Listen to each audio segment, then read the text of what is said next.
through the night, with spells of rain starting to arrive into Northern Ireland by the early hours and then pushing into western Scotland. Meanwhile, clear spells elsewhere, although some mist and fog to wake up to on Friday morning because of the increased humidity, and a fairly mild night for sleeping, 16 Celsius, for example, in the capital. Now, we've got that mist around first thing across central and some eastern parts, but it will soon clear. Meanwhile, for northern England, Wales, Scotland and Northern Ireland, some cloud and some showery rain. The rain most persistent over north and west Wales, northwest England, as well as western Scotland, turning to showers by the afternoon across Northern Ireland and not quite reaching eastern Scotland, where it will be warm. Further south, though, plenty of sunshine for central and southern parts of England and Wales, with highs into the mid to high 20s. Then, into Friday evening, some of that showery rain crosses central parts, so perhaps affecting the North Midlands into eastern parts of England, Wales as well, largely avoiding the far south and southeast, and some more persistent and occasionally heavy rain affecting much of Scotland. But wherever you are, it's going to be a muggy night with temperatures a couple of degrees higher compared with previous nights, 18 Celsius in some spots. And Saturday morning starts off with that warmth, but also with plenty of sunshine for the south and southeast. Further north, a lot of cloud cover, I think, and for much of Scotland and Northern Ireland, we're going to see some showery rain, turning to hit and miss downpours into the afternoon. But by later Saturday into Sunday, we're going to see further spells of persistent rain into the northwest.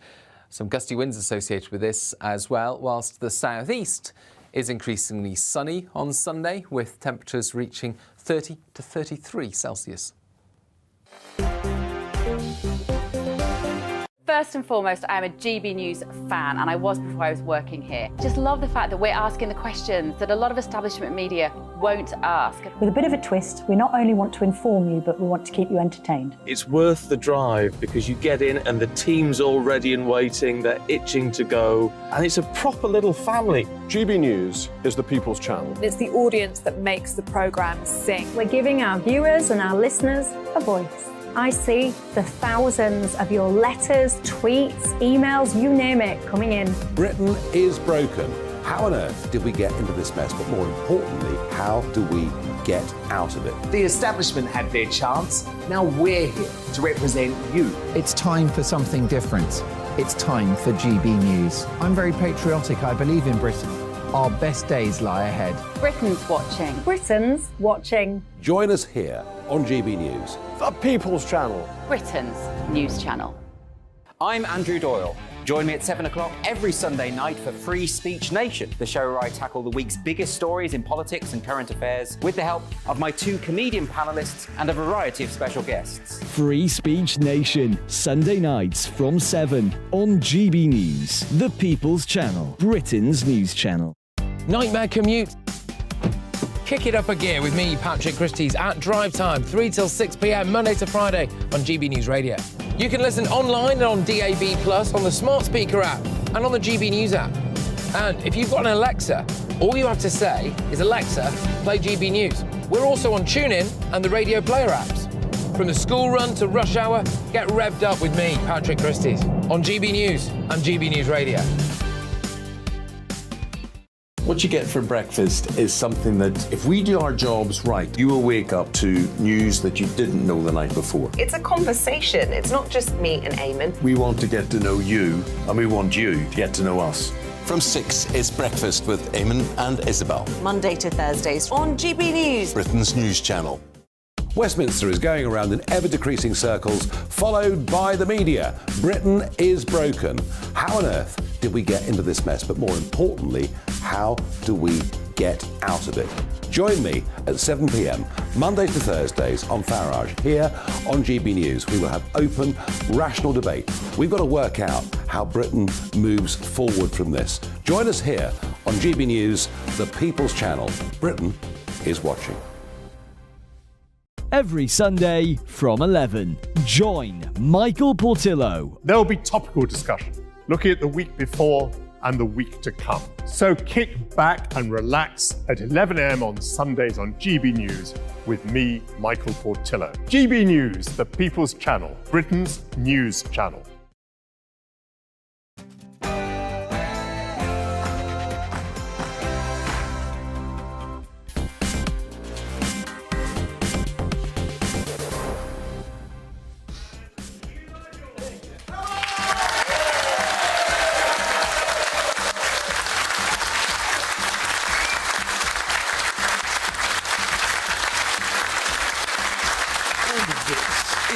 Farage at Large. Live from Barnsley, please welcome your host, Nigel Farage. Yes, good evening. We're in Barnsley for Farage at Large. 7 years since the referendum. I've come to find out what do people think, have the government delivered, and all of this on the day when people's mortgages went up. There's a lot to talk about among the very plain-speaking people of South Yorkshire this evening. But before all of that, let's get the news with Polly Middlehurst.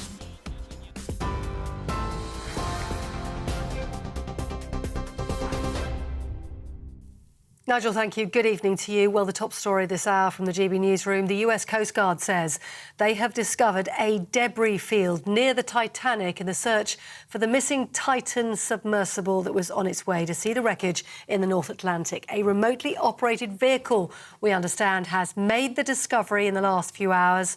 The information that it has is now being evaluated by experts, and we're expecting a news conference live from the US Coast Guard based in Boston at 8 o'clock UK time. That'll be live here on GB News in just under an hour's time. 5 people missing inside that submersible that lost contact on Sunday. Full details at 8 o'clock. Now, the other main news today is that the Bank of England has increased the interest rate by 0.5 percentage point to 5% today. That's the highest rate in 15 years as the bank tries to tackle ongoing inflation. The bank's governor, Andrew Bailey, saying inflation's still too high and has to be dealt with. And he said if we don't raise rates now, it could be worse later. This is the 13th time in a row the bank has increased rates. Speaking to warehouse workers in Kent earlier on today, Rishi Sunak said halving inflation was still his top priority, but there was no easy fix. Rooting out inflation is not easy. It requires difficult decisions, doesn't happen overnight. But if we don't get on top of it, it would just get worse and it would last longer. And that's not going to do anyone any favours. It's not going to be good for you and your families in the long run. And even though it means I have to make some difficult decisions, that's the type of Prime Minister I am, because I want to do the right thing for you and your families in the long term. But the Labour leader, Sir Keir Starmer, said the government is failing people. I think it was inevitable that the mortgage rates would go up today, but we have to firstly think about all those families, all those mortgage holders who are going to be really struggling now in the middle of a cost of living crisis. Now their mortgage is going to go up as well, and they're paying the price, they are paying the price for 13 years of economic failure under this government. 20,000 railway workers are due to go on strike for 3 days in the month of July. The RMT union announcing today that industrial action will take place on the 20th, 22nd and 29th of next month. The strikes coinciding with major sporting events, the Open and the Ashes, both set to be affected. And one other sporting occasion that took place today, Royal Ascot. One particular horse did rather well, causing a bit of an upset as well, winning the Norfolk Stakes at an odds of 150 to 1. Valiant Force, ridden by jockey Rossa Ryan, became the longest prize winner in Ascot racing history. Meanwhile, one of the King and Queen's horses, Desert Hero, won a race today. It was the King George V Stakes. It's a photo finish.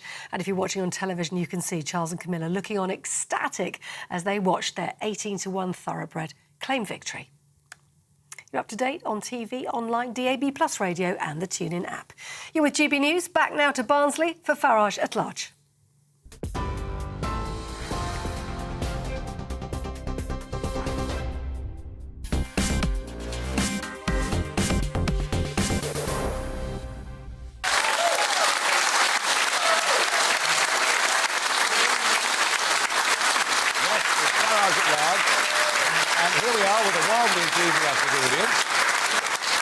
And it will be tomorrow, 7 years to the day. 7 years to the day to a result that shocked the country, stunned the international community, and I think brought me more joy than anybody else alive.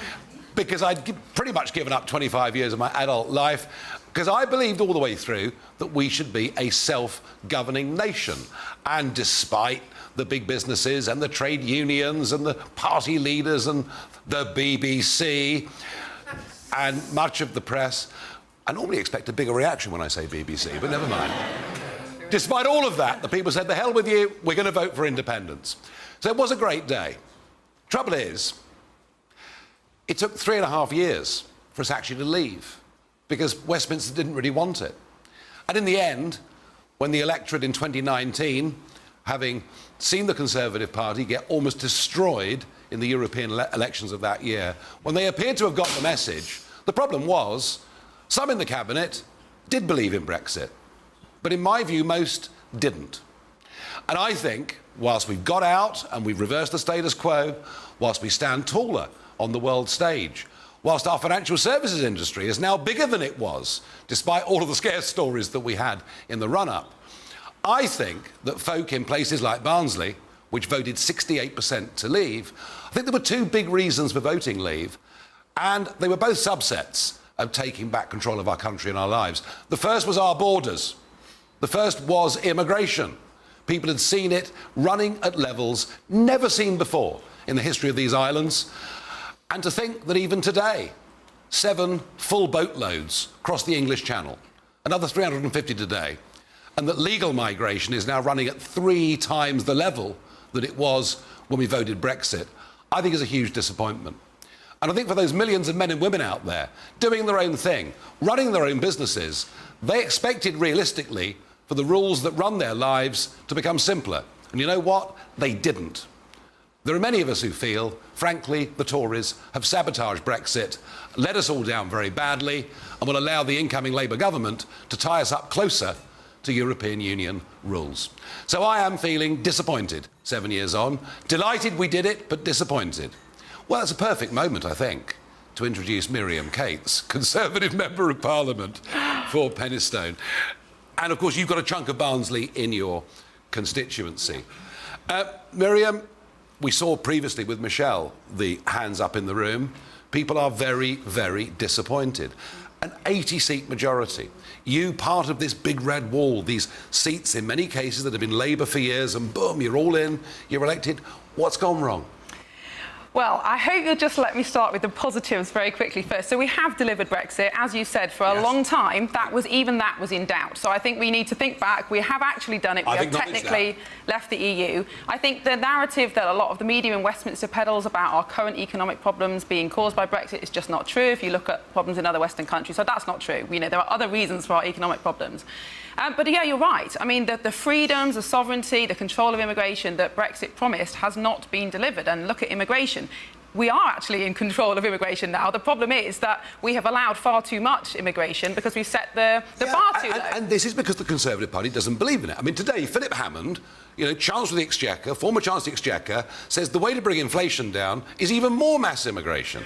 Isn't the truth of it that the Tory party supports, and the big businesses with them, they actually support this? Well, the Conservative Party is a broad church, and there are elements within the party that do support that. You're right, and clearly the Treasury does. And the mechanism that the Treasury always reaches for when the labour market is tight is immigration. But that's a short-term solution. I wouldn't even say it's a solution. But there are plenty of others of us in the party that are pushing for much tighter controls on immigration, because at the end of the day, if we don't train up our own people, if we don't invest in our own skills, in our own capital, we'll never be productive. You know, there is a short-term pain in the labour market. There's no doubt about that. But to keep reaching for immigration, to keep reaching for cheap labour as well. But you're right. I mean, we haven't delivered on that. But there is a move now, I think, absolutely, to raise the bar in terms of who can come here. But it's not going to be easy. I'm really sorry, Miriam. I heard all this in 2019, and you actually lowered the bar. You lowered the bar. Anybody on minimum wage from anywhere in the world can come into this country. And now I hear Rishi saying, he said in Prime Minister's questions yesterday, we're stopping the boats. Is he hell?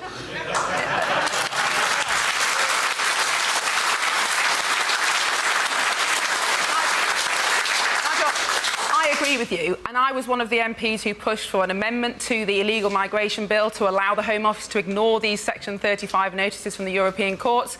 With others in Parliament, I'm pushing for tighter controls on immigration. I know that, that's no excuse for the party as a whole, but there are people within the party who absolutely acknowledge that and are pushing for it. No, I get that, and I watch it very carefully, but you're in a minority. Why should, assuming the election's next October or whenever it's going to be, why should people vote Conservative next time?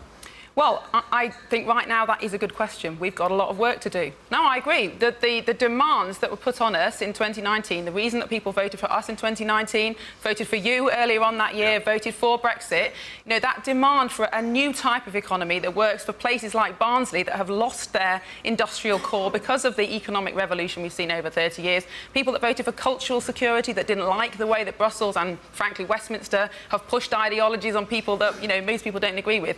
That demand demand is still there. You know, we've met it partially by delivering Brexit, by standing up on some of these issues, but I agree, we haven't fully delivered it. All right. That is the challenge to us. That's a very frank, honest answer. I mean, it really, really is.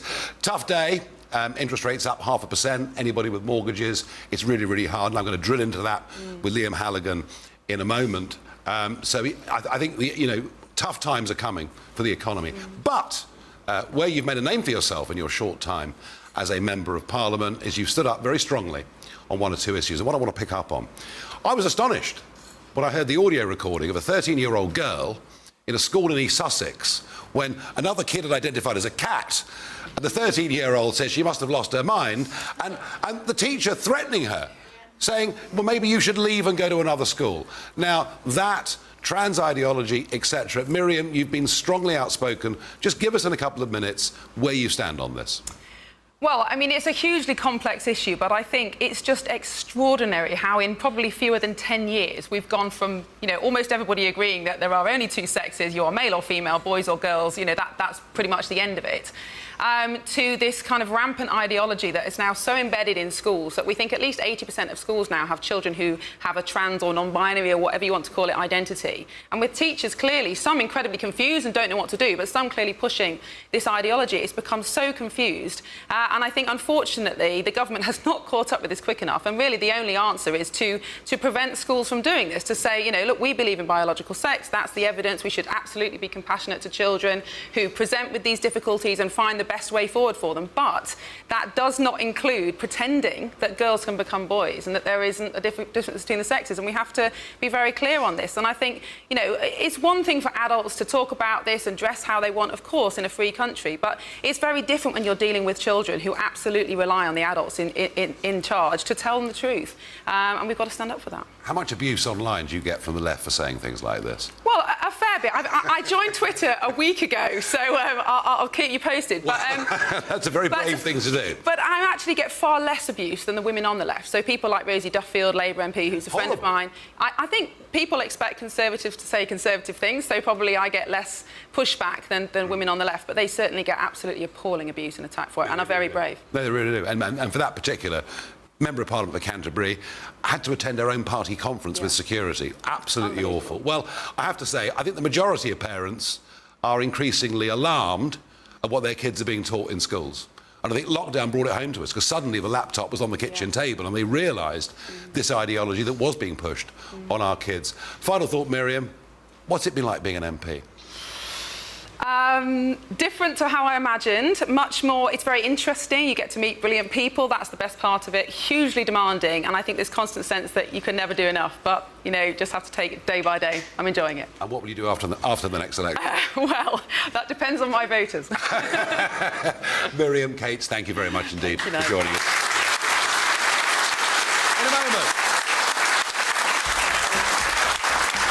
In a moment, I'll be joined by Liam Halligan, and we will talk about inflation. We'll talk about interest rate rises. We'll talk about how completely and utterly useless Andrew Bailey is, the Governor of the Bank of England. And I really, really do mean it. I think it really is time we dump the dud in the Bank of England. But in a moment, I'll tell you why that may be a bit more difficult than it should be.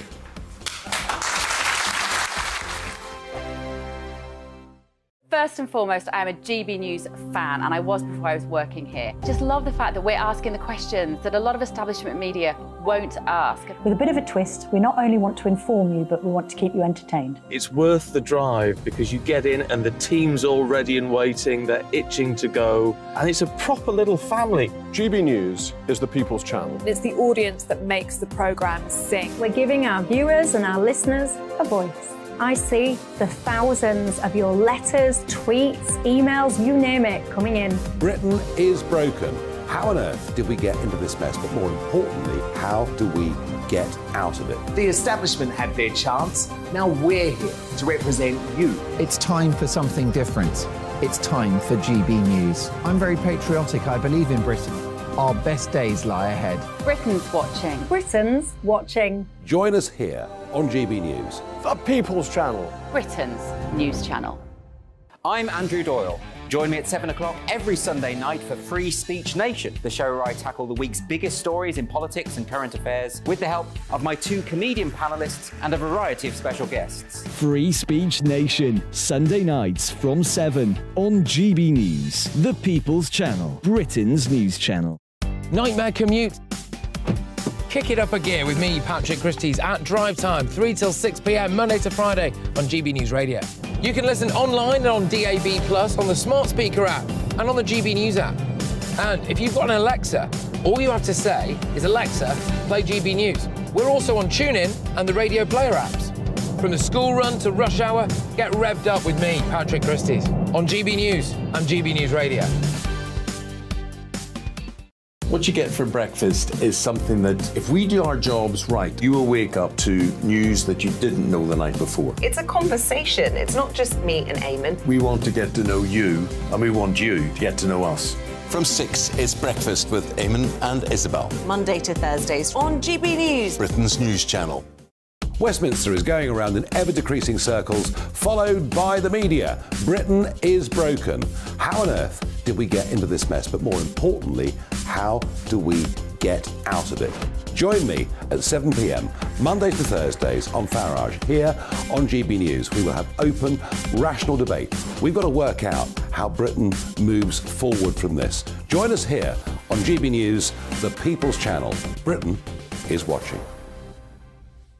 Every Sunday from 11, join Michael Portillo. There will be topical discussion, looking at the week before and the week to come. So kick back and relax at 11 a.m. on Sundays on GB News with me, Michael Portillo. GB News, the People's Channel, Britain's news channel.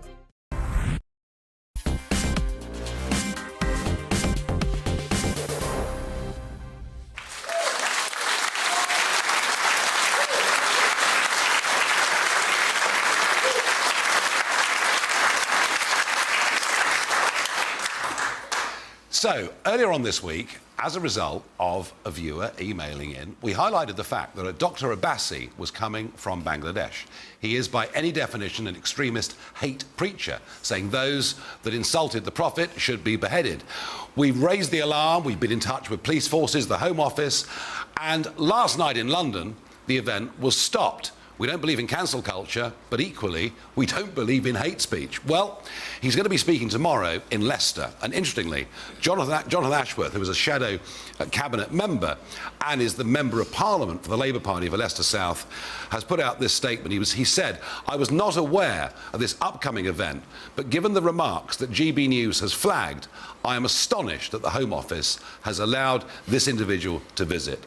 Whilst I do not know the circumstances of the visit, I'll be contacting the venue to find out what's going on and to raise my concerns." And that, folks, is why you sending in emails of things you know, of what you see in your area or elsewhere, we can use on this show and others on GB News to get real change. So thank you to all of you. Now, Liam Halligan, GB News' economics editor, who's not been off our screens all week. Inflation is worse than predicted. Interest rates have gone up by 0.5% today. Is it that they have to force us into a recession to get inflation down? Well, that certainly seems like it to a lot of ordinary people who are facing much, much higher mortgage payments in the months to come. It was a surprise when inflation yesterday, Nigel, you and I talked about it, stayed at 8.7% in May. Everyone thought it would come down, but it stayed there. And it was a surprise today when the Bank of England raised rates not by 1/4 of a percentage point, but by 1/2 of a percentage point, from 4.5 to 5%. And since then, the money markets are pricing in that interest rates could go to 6% at the Bank of England, and that would push up mortgage rates to 7, 8% and more. And all of this unforeseen by the Governor of the Bank of England. Well, Andrew Bailey, he's got a tough job, but he made his job a lot tougher because in 2020 and 2021, when people like me, and I know you as well, we were warning, even though inflation's low, there's going to be a big inflation surge because when lockdown lifts, You're going to have a wall of demand hitting an economy that's been shuttered and is going to struggle to get back up to speed. And the Bank of England, the establishment, they didn't want to hear about it. It'll be fine, old boy. It's transitory, they kept telling us. Then we had the big inflation, which everyone in this room, everyone across the country is feeling when they go to the shops and they get their groceries for their family, when they fill up their cars. So inflation is still high in the UK. We're almost an outlier now, Nigel. Even in the Eurozone, your favourite part of the world, inflation is 6%, and in the US, it's 4%. Here, it's 8.7% and stubbornly high. Are the good people of Barnsley and elsewhere paying for the incompetence of the Governor of the Bank of England? I think they're certainly paying for the groupthink at the Bank of England, because the Bank of England appoints 9 economists on a sort of rotating schedule. Yeah, and look who they are. The Monetary Policy Committee, they're pretty much all appointed by the Treasury. You've got to be a nice, shiny, happy, group-thinky, respectable, toilet-trained economist. You can't be an out-of-the-box thinker. You can't be. And they're Remainers, Liam. You can't be somebody, Nigel, who thinks that the idea of expanding the money supply massively, as they have done through quantitative easing, as we must call it, money printing, it's been called during history, that might actually generate inflation. I've been talking about that in my Telegraph columns for years and years and years. So have other economists. People like us, the undesirables, the beyond the pales, we never get invited to be on the Monetary Policy Committee to be part of these decisions. Andrew Bailey was appointed. It needed a leaver to be appointed. We were becoming Brexit Britain. We needed somebody who actually believed in it. Is it time to sack the governor? Well, you know what? If you sack the governor in the middle of what is pretty much a crisis now on money markets, investors are trying to decide if this move by the Bank of England, which is a shock move, as everyone in this room knows, is the Bank of England asserting itself and getting its arms around inflation, climbing on top of the problem, or is it a cry for help? Is it a panic move? The money markets still haven't decided. Yields on government debt are going up and down all over the place. There's not a settled view. In my view, if you sack the Bank of England governor now, if you change horses in the middle of the race, it could go wrong. You could cause even more problems. You know, Andrew Bailey is not Sam Allardyce. He's not going to stop us being relegated. Maybe for a week it would. I get rid of him. I bet the people of Barnsley get rid of him. But we can't get rid of him, because the legislation that Gordon Brown put in place says he can only be removed by the court of the Bank of England if he's missed several meetings or he's actually physically and mentally unfit to do the job. So there he is, cushioned in his job, over £500,000 a year and a total incompetent. The cost of living, Liam. People say, oh, well, in Barnsley, house prices are cheaper, wages are a bit lower, of course. But the reality is in Barnsley, they still pay the same car tax. They still pay the same car insurance. They still pay the same electricity bills as people living in Surrey or Cheshire. I mean, this, for people in areas like this mortgage hike is real, isn't it? It is real indeed. And, the Institute for Fiscal Studies, which is an independent body, they're saying that the increment, just the extra bit you're paying your mortgage each month, if you add it up over the year, those people coming off these fixed rate deals, the 5, 3 and 2 year fixes that are now unwinding during a period from 2017 when rates were ultra low, then they started going up massively from the beginning of 2022, the average increment on mortgage payments is going to be something like £2,000 a year, even £2,500 a year. For any family in any part of the country, that is a big hit. In some parts of the country, that's a big slug of the household income. And that's why I do think the government's got to act. Tomorrow morning, I'll be hot-footing it to Downing Street. I'll be talking to the Chancellor. There's going to be an emergency seminar between the Chancellor and mortgage providers. I think mortgage providers, in an age of social media, they're going to find it really hard to start repossessing homes, to start evicting people. People will rebel. People will start, filming on their phones their mates being chucked out of their houses, massive PR issues. I think the mortgage providers are going to have to be forced to make home loans longer, move us from repayment mortgages to interest-only mortgages, give us repayment holidays in order to try and get us through this period when interest rates will are high. None of this in the short term is going to make life easier, is it? No, it isn't. We are in the most serious economic situation in this country since the 2008 financial crisis. That's where we are now, and the fact that I haven't been home for 4 days really is indicative of that. I don't think it is the 2008 financial crisis. I don't think our banks are going to collapse because of the weight of debt. But there are some people in this country, particularly people in their 30s and their 40s trying to raise families, very tough, who've had to extend themselves to buy just a decent house. We know how difficult it is to get our kids on the housing ladder these days.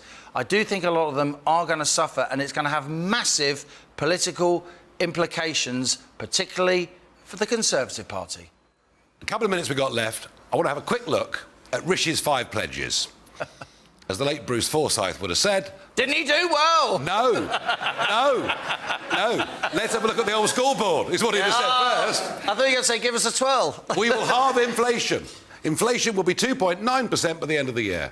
How's he doing on that one? He's got 2 hopes, Nigel. Bob Hope, no hope. Right, OK. We will grow the economy. Well, it's flatlining, isn't it? And about to go into recession. It is flatlining, and I think the fact that the Bank of England feels, to go back to your first question, which I didn't mean to skirt, the fact that interest rates are going up so much, that is pretty likely to push us into recession. Right. Third economic promise is we will make sure the national debt is falling. I understand it's now 2.6 trillion. We didn't even notice yesterday, because we were so busy wanging on about inflation, weren't we, that the national debt went to 100.1% of GDP, bigger than the size of the whole annual economy. So, that hasn't happened since the Beatles were singing Twist and Shout. 1961, it was even before that, I think.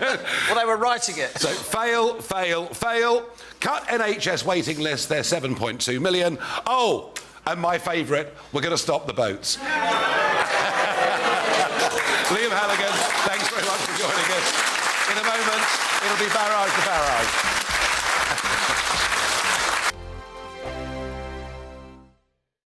Like all families, we have arguments every now and then, but actually we agree on what the mission of GB News is, and that's the most fundamentally important thing. GB News provides the kind of platform that lets all voices be heard. We don't hold back. We're free to say what we really think. Just because some people who live in a tiny little Westminster bubble think that their particular story is important, that's not the most important story for me. And often they will be difficult stories that you won't find on the establishment media. Because what people think in the north of England may be very different to what they're thinking in the home counties. We're going to carry on telling the world what life is really like for households up and down the UK. We love to be in your car, in your kitchen as you're having your breakfast. Whatever you're doing, you are part of the show.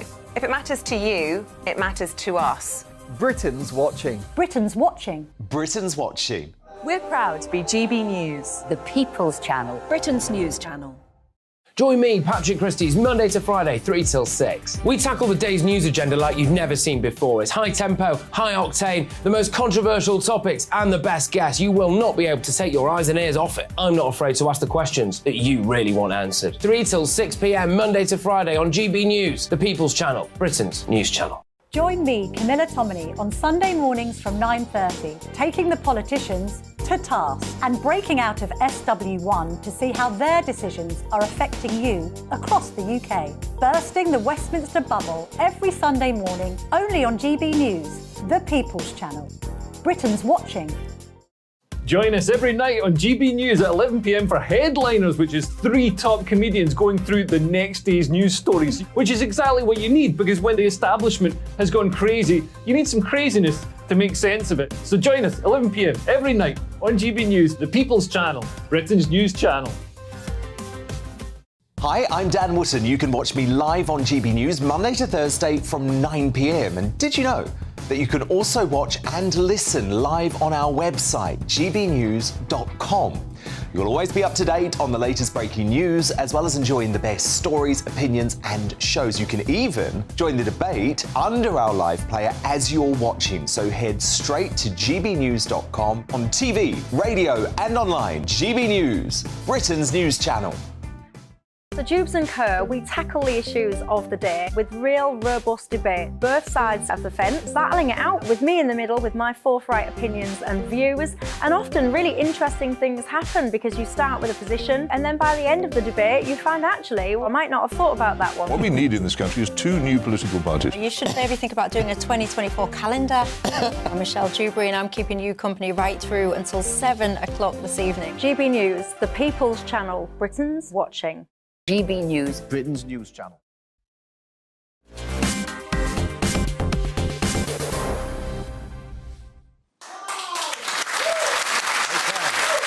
Well, it's now that part of the show that is called Barrows the Barrows. I've got 5 questioners sitting here in front of me, and The great part of this is, not only is it live, but I haven't got all I know is their names. I've no idea what Andrea is about to ask me. Good evening. Barnsley has been Labour for decades. Do you think at the next general election the red wall may turn turquoise, as the Conservatives don't have a chance in this area and Labour have some questionable policies and they may be put off by them? Yeah, I mean, it's really interesting, isn't it? I mean, Barnsley was... I spent much time in South Yorkshire over the years campaigning, first for UKIP, secondly for the Brexit Party. We always got big votes here. European elections, we always came top here. 2014, 2019, general elections under first past the post, people tend to go back, not all of them, but many of them go back to where their families have been for a long time. I think the truth of it is, a lot of those red wall voters actually weren't really Conservative voters. They were, if you like, UKIP was the gateway drug. They came from Labour to UKIP and onto the Conservatives. I think the Conservatives, and I think Miriam was quite frank earlier, unless something dramatic happens, they're going to struggle to hold on to those. I don't know, Andrew, exactly what's going to happen, but I think the levels of disenchantment with both parties are higher now than I've ever seen in my lifetime. We tend to vote for one because we dislike them a bit less than the other. So at some point, I'm hoping we get a really radical shake-up of British politics. I really do. Needs it. Yeah, I think so. It needs it. Thank you.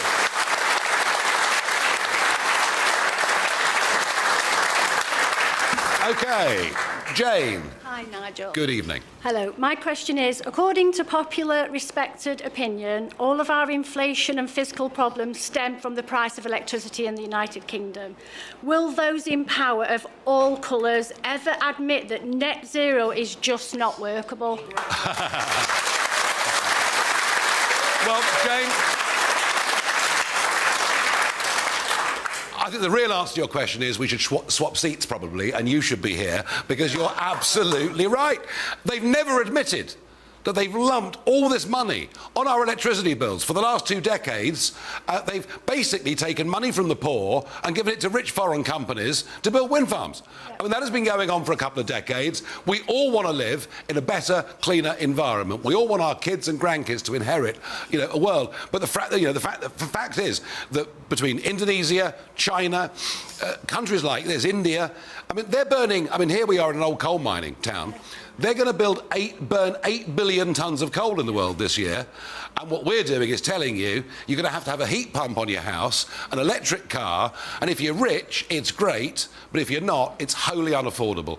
But to people in Westminster, this goal of net zero, it's akin to a religion. They believe in it like a religion. They will never listen to any other debate or argument. And one of the reasons, Jane, our inflation figures are so high is our fuel duties, our green taxes are higher than everywhere else. And what do you have to do to move food and everything else around the country? You have to drive it. Yeah. So, look, I'm very clearly in the camp that net zero is completely unachievable on its current course. But if we really want to go for electricity, and you mentioned that, if we really want to go for that, and we really want to cut carbon output, we have to go for small nuclear modular reactors. That is the way forward in the 21st century. What do you think? It's almost as if net zero is like the new church, and we're all going to have to sort of pray at the altar. Yeah. But even if it was a temporary measure to get the country out of the financial dire straits that we're in, I think we should start firing up our coal-fired power stations and at least get us back to where we were before. Well, thank you. Thank you very much. That'll be music to the ears of one of Barnsley's most famous residents, someone that Liam Halligan met in this very room a few years ago, because, of course, Arthur Scargill does come from Barnsley. Now, Alison, what have you got for me? Hello, Nigel. It's lovely to see you here Good again. to see you. My question is it right that we are all supposed to just sit back and let this government allow our national heritage and history to be destroyed by allowing migrants to be placed in RAF Scampton, home to the Dam Busters, and the grave of Guy Gibson's dog, whose name, obviously, I'm not allowed to say?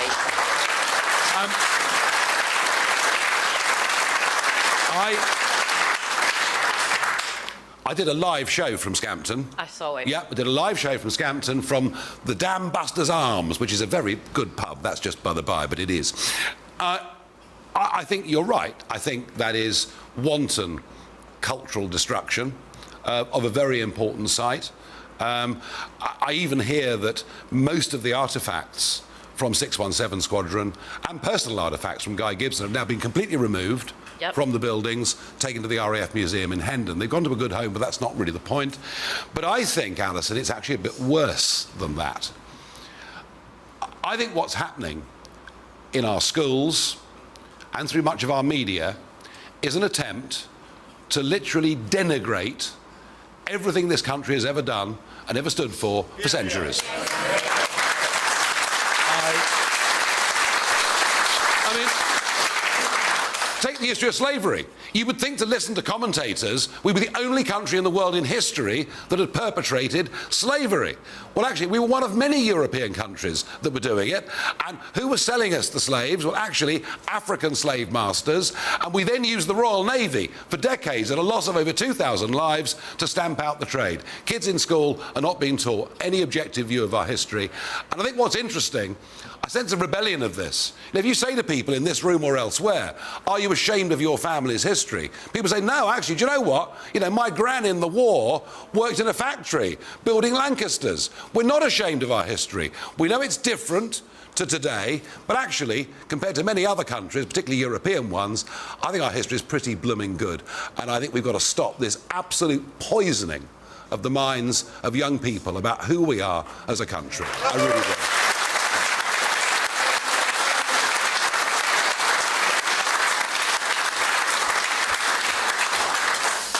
Like to add, we're also robbing our children of being able to see our country's heritage and experience it by going to these places, and to talk about desecrating the grave of Guy Gibson's dog. The whole thing. It is absolutely scandalous. Is disgusting. Why don't we just sit back and say to the whole world, everybody come in, do whatever you want, we'll just let you do it.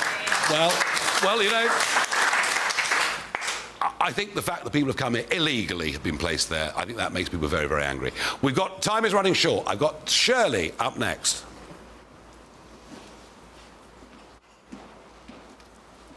Hi. Hello. My question is sort of connected to the end of the conversation you had with Liam. Yep. It is, do you think politicians that make manifesto pledges in order to win an election should be held to account if they fail to deliver? Well, I mean, if that was the case, and if there was some severe penalty, I mean, I think everybody would be in trouble. I mean, look, you know, of course it's true that circumstances change. You know, things happen, wars happen, you know, economic shocks happen, weather events happen. So sometimes not keeping to a manifesto pledge is difficult. But it's when we feel, Alison, that manifesto pledges have been made to us because they think that's what we want to hear and they never actually have any intention of carrying it out, then I think it's very, very different. And one of the places where the Conservative Party are in such big trouble is 2010, 2015, 2017, 2019. They keep telling us net migration will be down to tens of thousands a year, or they'll reduce it, and it's now running at nearly 750,000 a year. And they never intended to keep that. Boris Johnson never intended to cut immigration, and that, I think, is what makes us very angry. Having said that, I suspect Labour will be even worse. We heard David Lammy yesterday suggesting that, you know, maybe free movement of people should come back. So look, you know, I think what you're expressing there is the disenchantment that we all feel. Absolutely. And I think we voted for Brexit and got net zero, which we didn't vote for. No, net zero, clearly not popular in Barnsley. Thank you. Right, let's have a go. Carl, please. I love the socks, by the way. Good, I'm pleased. If you're stranded on a desert island, which of these people would you most want to spend the time with? Ginge and Winge, Harry and Meghan, Sleepy Joe, Joe Biden, Scheming Sturgeon, Nicola Sturgeon. No. Or Jean-Claude Juncker. Oh, there's no question. There's no question. The others are all beyond the pale. Sturgeon's one of the most unpleasant human beings I've ever met in my life. Ginger and Whinge I'd find totally unbearable. Jean-Claude Juncker and I had very, very different opinions. But you know what? I actually had a very good laugh and a joke with him.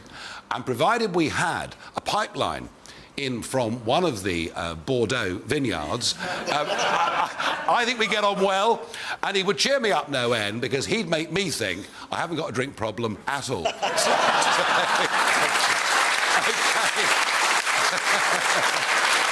a moment, it's going to be time for Talking Pints, and I'm going to be joined by local lad Paul Chuckle. Joins me in just a moment.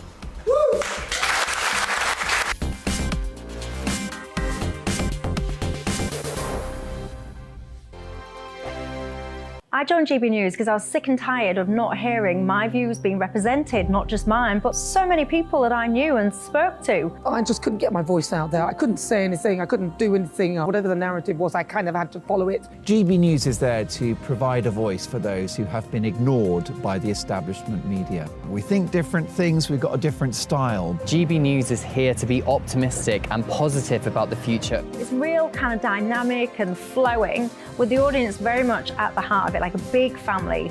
Here at GB News, we talk about the things that matter to you. Hearing the voices from right across our towns and cities, especially our towns. All sides of the argument represented with a heavy dose of opinion. We're on a mission here to make a difference. And the GB News family really is here for you, and whatever time of day you can watch or listen. Britain's watching. Britain's watching. We're proud to be GB News. The People's Channel. Britain's news channel. Monday to Thursday, 9 p.m. till 11 p.m. Join me, Dan Wootton. I'll bring you the sharpest takes and hottest debates. Do you not believe in prison? I don't believe in prisons. I'm completely stunned. I guarantee you there'll be no spin, no bias, no censorship. I actually was personally quite offended by it.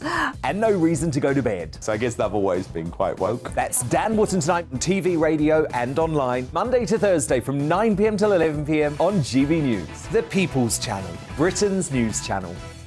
You've probably seen politicians interviewed 1,000 times, but we do it differently. We find out who they really are, we don't shout, we chat, and hopefully we bring a bit of light, not just heat. Did you know Kate Moss? Apparently. Do you have a pair of jeans or a pair of jeans?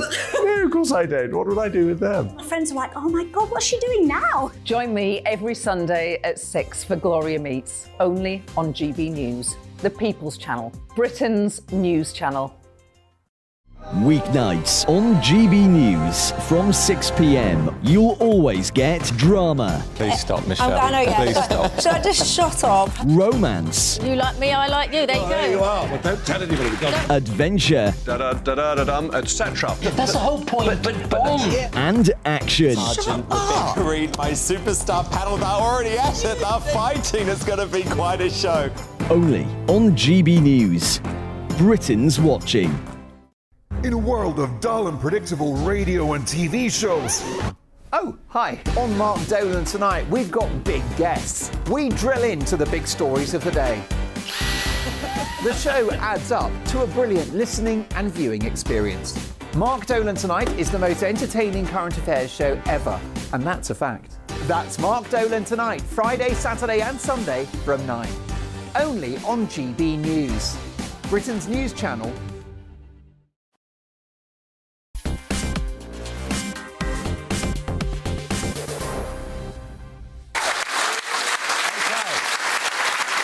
Now, it's time for Talking Pints.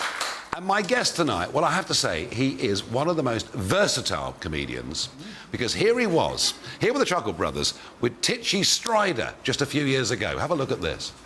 Hey, to you, to me, to you then, to me, to you, to me, to you then, to me, yeah, to you, to me, to you then, to me, yeah, to you, to me, to you then. Oh, just stop with that me to you, to me, to you, to me, to you stuff. We both got things to do from me to you, to me, to you, bruv. What? Stop all that me to you, to me, to you, to me, to you stuff. We both got things to do from me to you, to me, to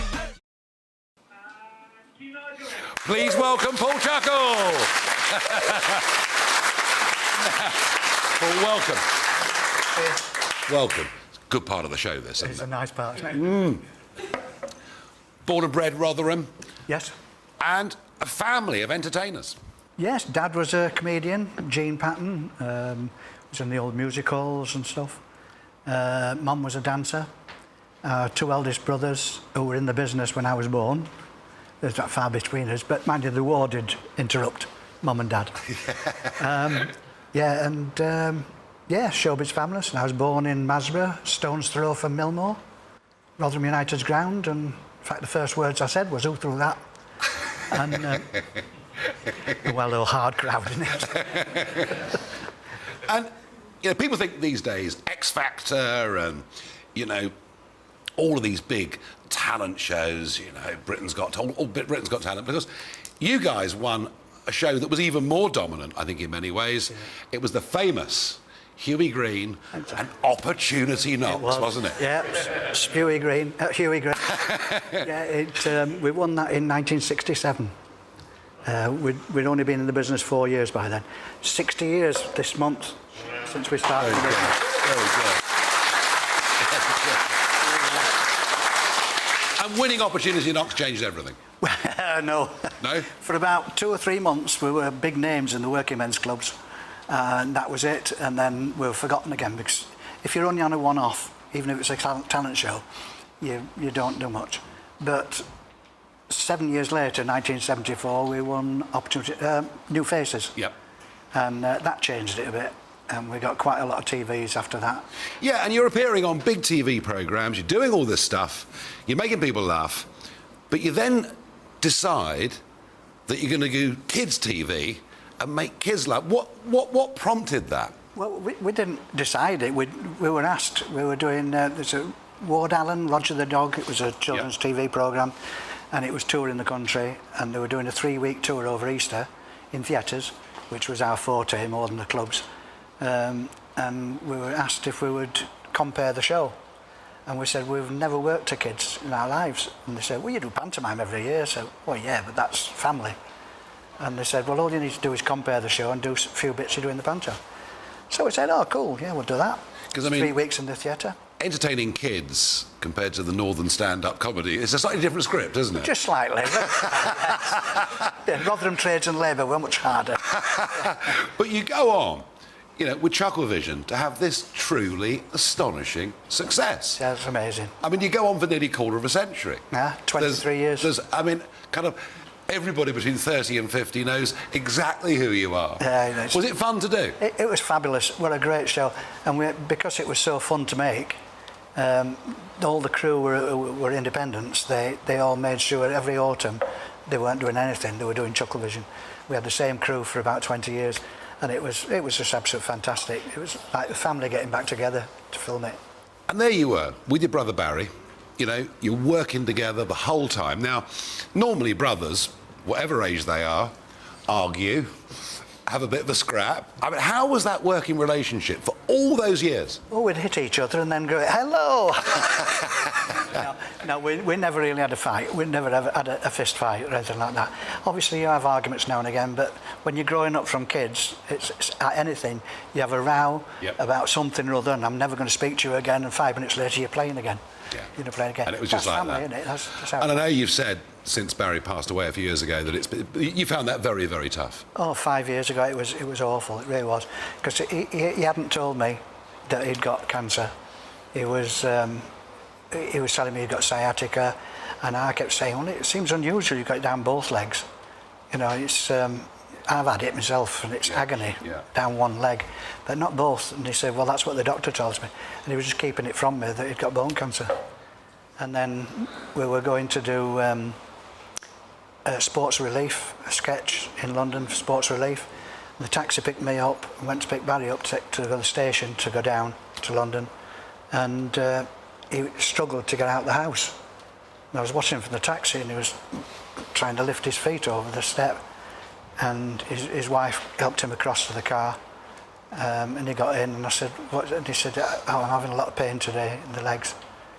And as we're going to the station, I said, we can't really, go under this sketch for Sports Relief like this. For a start, as we get to the studio, the paparazzi are going to be saying, oh, look at Barry, he can hardly work. No, we can't do that. So I sent him home, I phoned the manager, I said, tell him we can't do it. And the next day, then we'd got a farmhouse in France, and we went over there, and got a phone call from his wife, Anne, saying he can't get out of bed. His legs are totally devastating.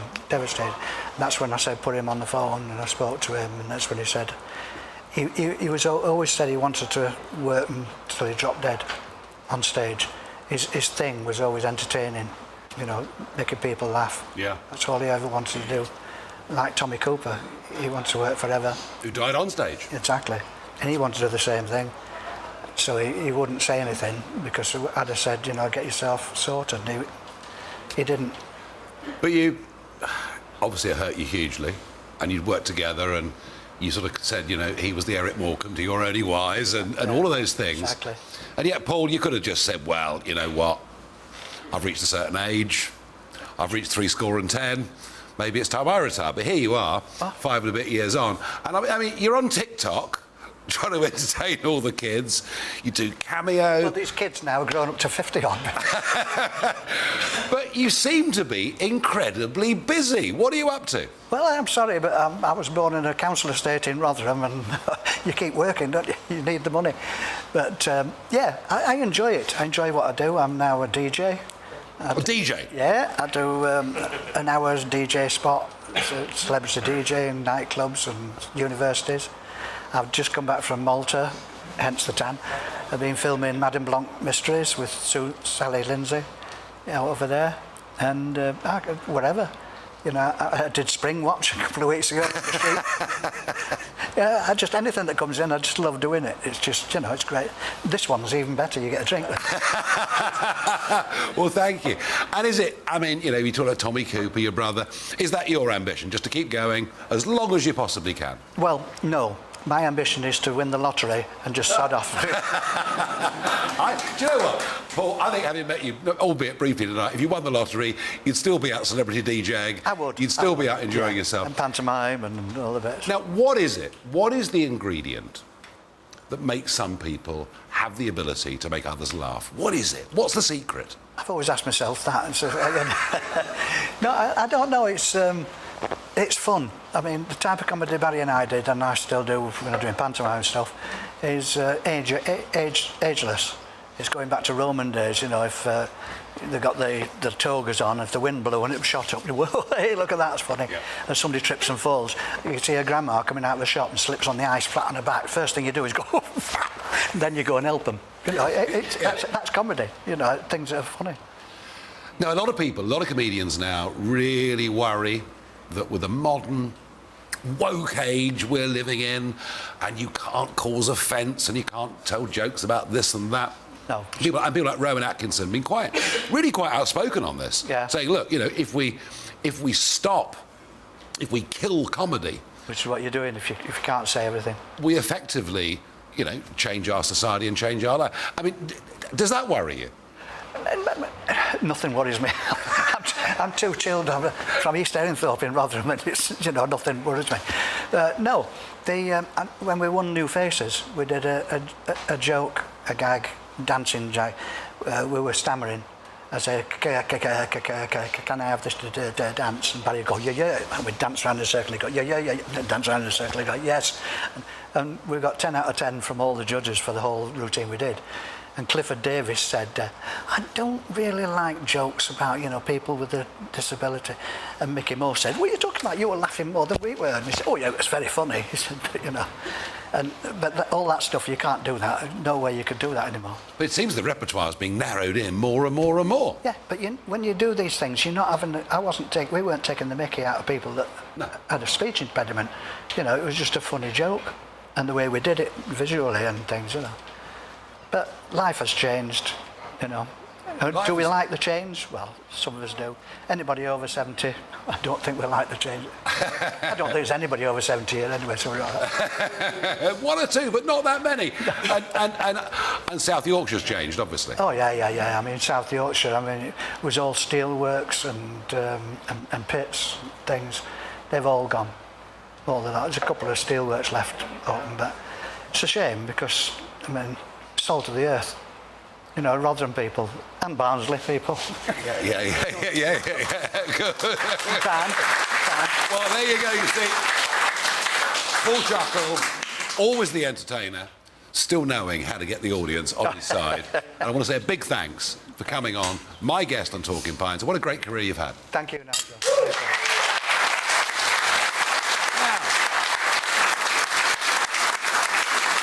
Yes, they are back. Bell and Sperling are back with their latest take on current affairs with Nigel Says. Take it away, boys. Boris Johnson has been banned for his naughty ways. He said the kangaroo court, they want him out for 90 days. Now he can party again, just like he did at number 10. Will someone bring me a piece of cake? It's Brexit anniversary. There's been 5 prime ministers and we're still not free. The drinks are up in the pubs, they've had to close all the clubs. At least we don't have to have those 2 pin plugs. Hey, hey, hey, Nigel says just how it is. It's been a botch job, and Nigel says just as it is. The committee, shut your gob, 'cause Nigel's always on the ball. Nigel says. Oh dear, oh dear, oh dear. Nigel says. It was advertised as a jingle and mingle. Nigel says. There is a hell of a hue and cry. It's Nigel Farage.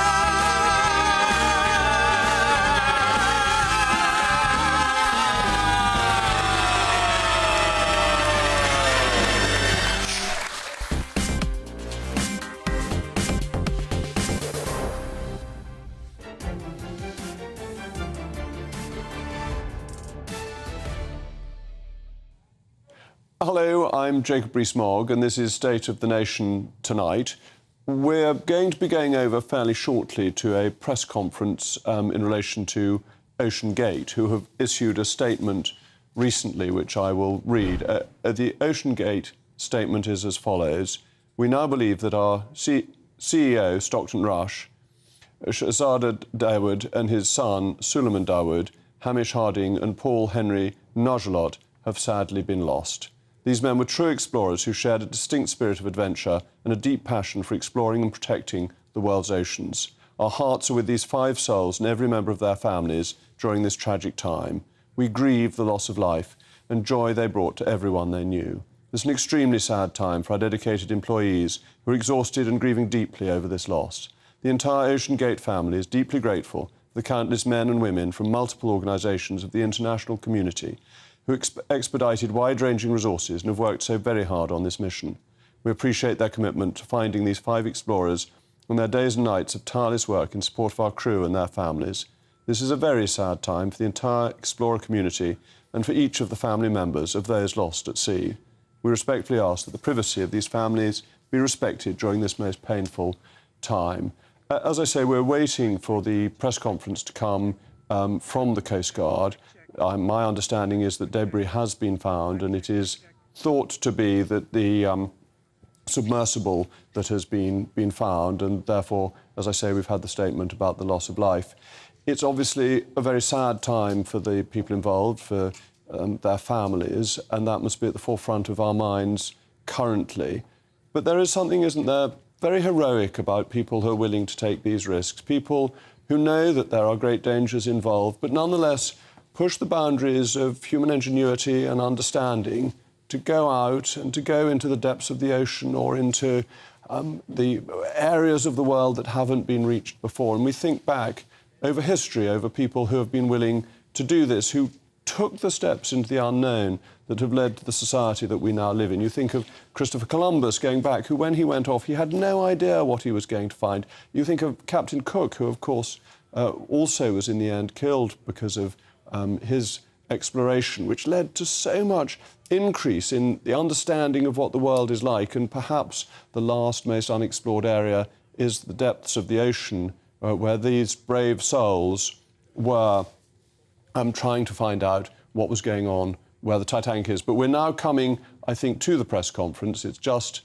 beginning that there's somebody at the podium, a lady at the podium, who is beginning to speak. So I hope we can hear her. Over the past few days. This afternoon, Rear Admiral John Mauger will be providing an update on the most recent findings from ROV operations in search of the Titan submersible. He will provide a brief statement and provide the opportunity for questions after. Please limit your questions to one per outlet. Following the briefing, the Joint Information Center staff and I will be here to help you with any of your further needs. May I now please introduce Rear Admiral John Mauger.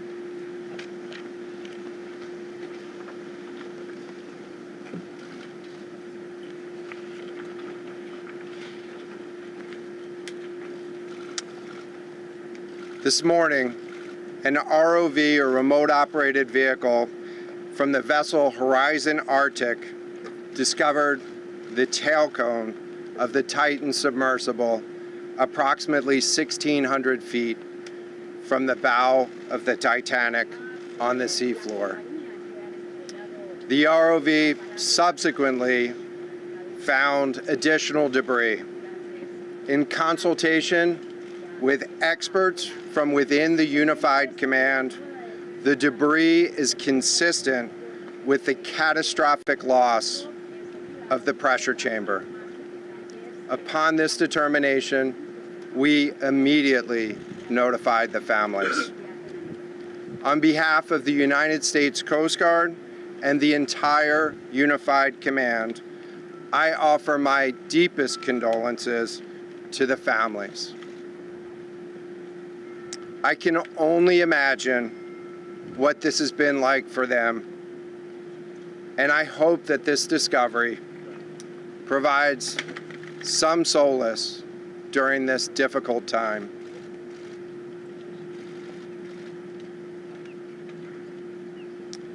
Additionally, we've been in close contact with the British and French consuls general to ensure that they are fully apprised and that their concerns are being addressed.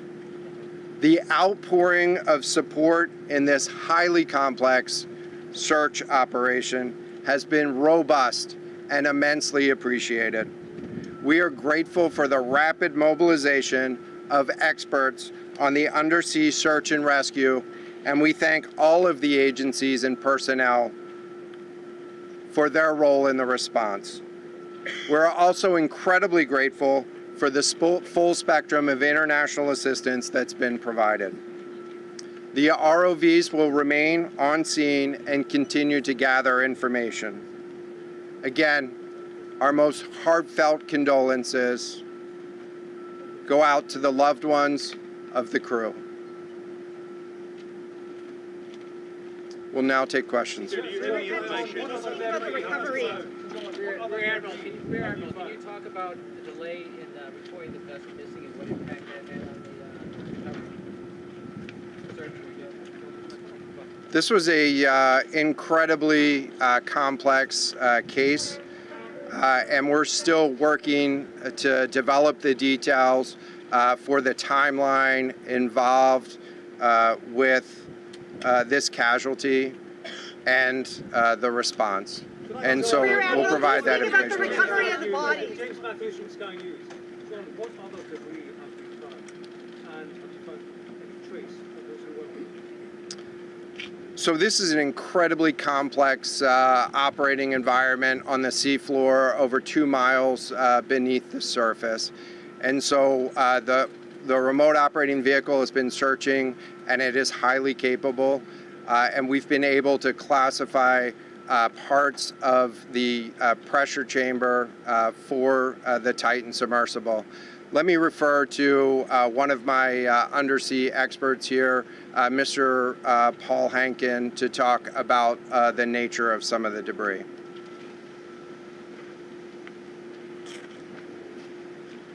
Thank you, Admiral. So essentially, we found 5 different major pieces of debris that told us that it was the remains of the Titan. The initial thing we found was the nose cone, which was outside of the pressure hull. We then found a large debris field. Within that large debris field, we found the front end bell of the pressure hull. That was the first indication that there was a catastrophic event. Shortly thereafter, we found a second smaller debris field. Within that debris field, we found the other end of the pressure hull, the aft end bell, which was basically comprised of the totality of that pressure vessel. We continue to map the debris field, and as the Admiral said, we will do the best we can to fully map out what's down there. Thanks. Yes, sir. Go ahead. It's a very difficult question to ask, but it will be an important one for the families, of course. What are the prospects of recovering the bodies of the missing? So the questions was related. I'm restating the question from the standpoint of sometimes it's hard to hear the question here. What are the prospects for recovering crew members? And so this is a incredibly unforgiving environment down there on the seafloor. And the debris is consistent with a catastrophic implosion of the vessel. And so we'll continue to work and continue to search the area down there, but I don't have an answer for prospects at this time. Admiral, it's Tom Costello at NBC News. Is there any suggestion? Sorry, any suggestion at all that the sub itself collided with the wreckage of Titanic, or that instead it might have imploded above the wreckage and then rained down nearby? So the question was, is there any question as to whether or not the sub collided with the Titanic or whether it imploded above and debris field created from that? So the location of the Titan submersible was in an area that was approximately 1,600 feet from the wreck of the Titanic. I have an expert here that is familiar with that area and can talk about the debris field and what the debris field indicates in terms of where the casualty may have occurred. Rear Admiral, really quickly, can you tell me when that massive fleet will be called back? The expert voice is coming up to answer the question. Thank you, Admiral. So the question is, where does the wreck lie in relation to the Titanic?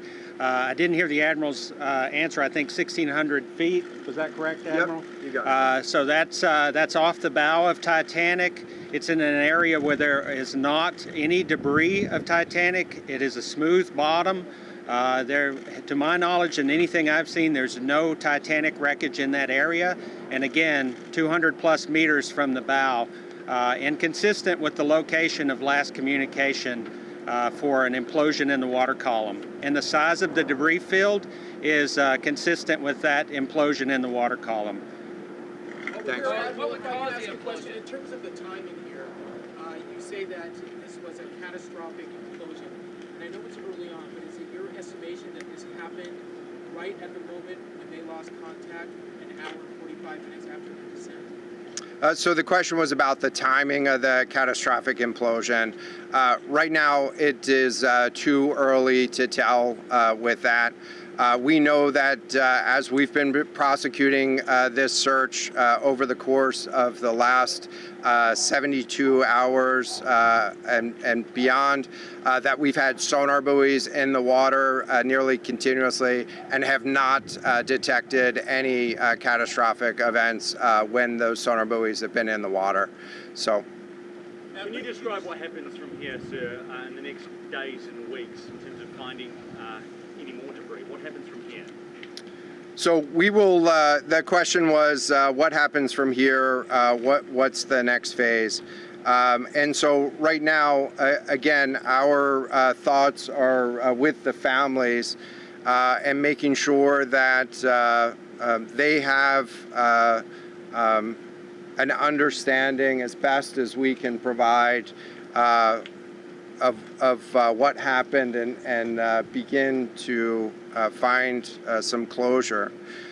In terms of the large process, we're going to continue to investigate the site of the debris field. And then I know that there's also a lot of questions about how, why, and when did this happen. And so, you know, those are questions that we will collect as much information as we can on now, while the governments are meeting and discussing, you know, what an investigation of this nature of a casualty might look like. This is something that happened, I'll just remind everybody, this is something that happened in a remote portion of the ocean with people from, you know, several different countries around the world. And so it is a complex case to work through, but I'm confident that those questions will begin to get answered. Is there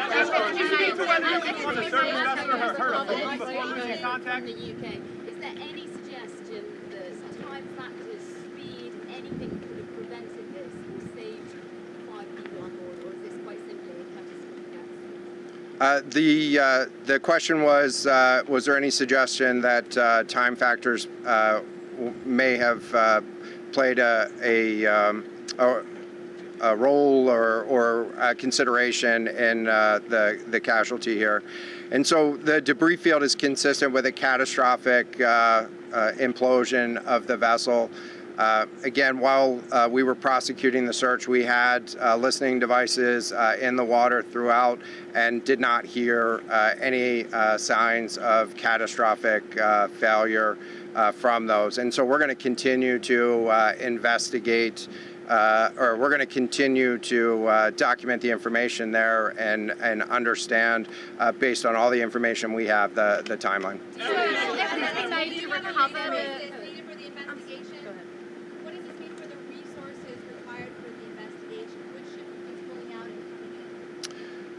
So the question was, what are the resources required for the investigation, and which ships will be pulling out and staying in?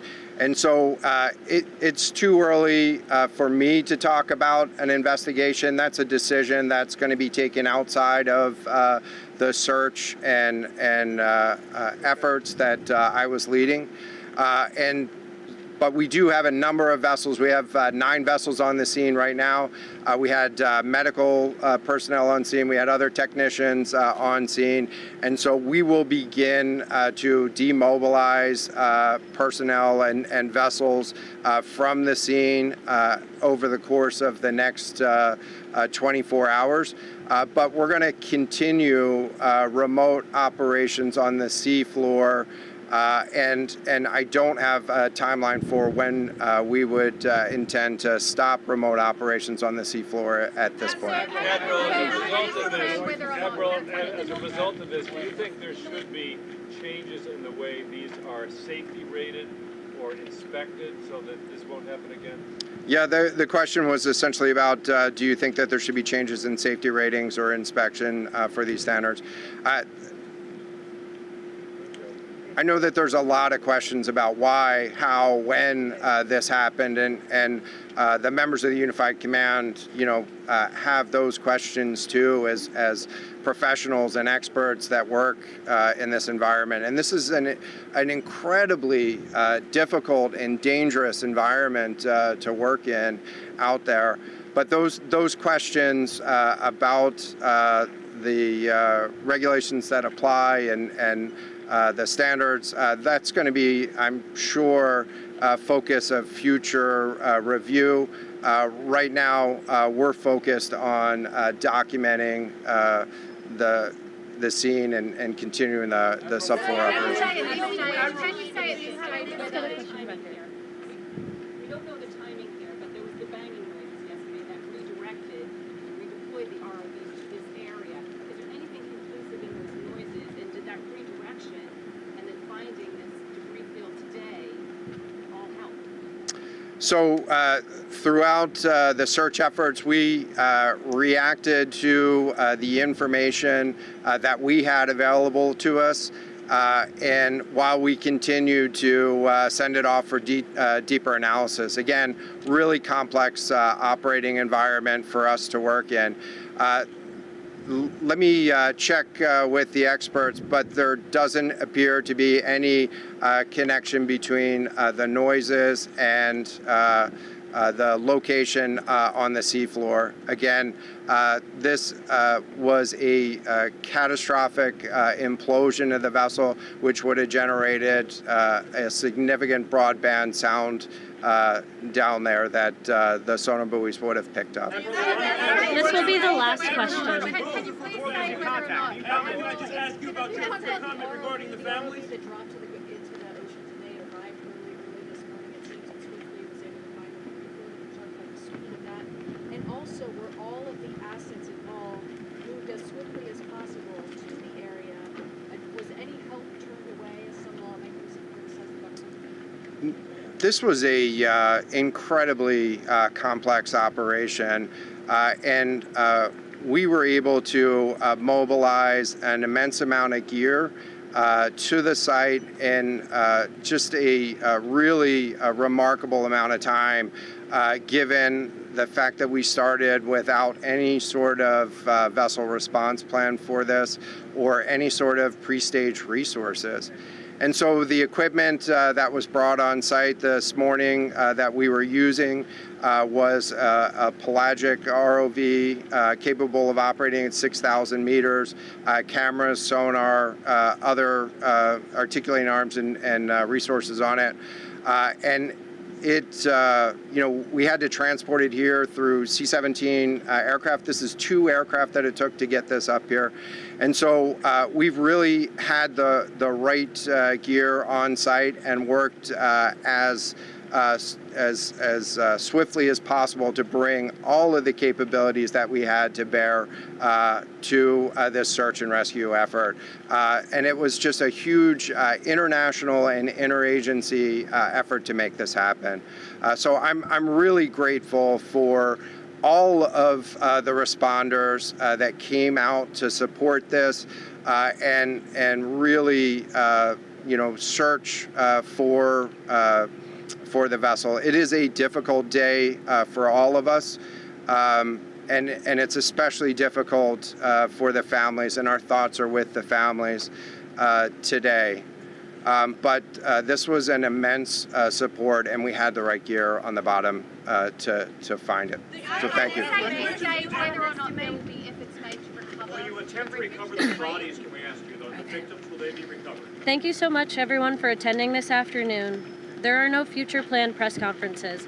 Updates will be shared to the USCG Northeast Twitter page, and our staff will be available to take down any questions. Well, we now know what has happened and the sad news has been revealed, and I'm joined now by former FBI diver Robert Chesson to speak a bit more on this update. Robert, thank you very much for joining us.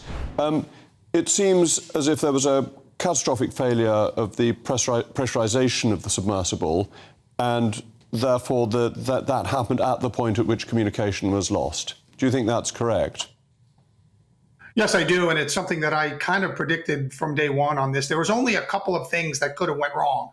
They could have gotten snagged on something, or it could have depressurized, and you had that catastrophic implosion. Now, because of the phase of the dive that it was in when they lost communication, that is the descent. It wasn't on the bottom, it was still descending, so that means pressure was still building on it. So as pressure was building, if there was a fault, even the most minor fault, this ocean is unforgiving at those depths, and it would have exploited that fault, causing that catastrophic implosion. It's a very likely scenario that I knew from the beginning was likely, although you hold out hope, but that's a very explainable, very understandable event. And therefore, for the people involved, it would have been very quick, because there was this terrible thought that they were trapped in this submersible with oxygen supplies declining, which just must have been the most awfully frightening thing. But that clearly wasn't what happened. Of all the possibilities, this is probably the most humane way to end a life. It was very quick, and it was probably very painless. Again, the pressures at that depth are so tremendous that the human body can't withstand it. Certainly that vessel couldn't withstand it. And if it's any comfort at all, it was probably very quick and somewhat painless. And the issue of the depressurisation and of the submersible itself, no doubt people will look into that to see whether it was robust enough, whether it was safe enough. But I think from what you're saying, even the smallest fault could have been catastrophic. Yes, that's right. I mean, these things have to be tested each time they come back and retested and things like that. So, look, the oceans are very unforgiving. And as you said earlier before the press conference, your comments were dead on. I mean, people know the risks. They take these risks. These people have died climbing Mount Everest. People have died in space, exploring space.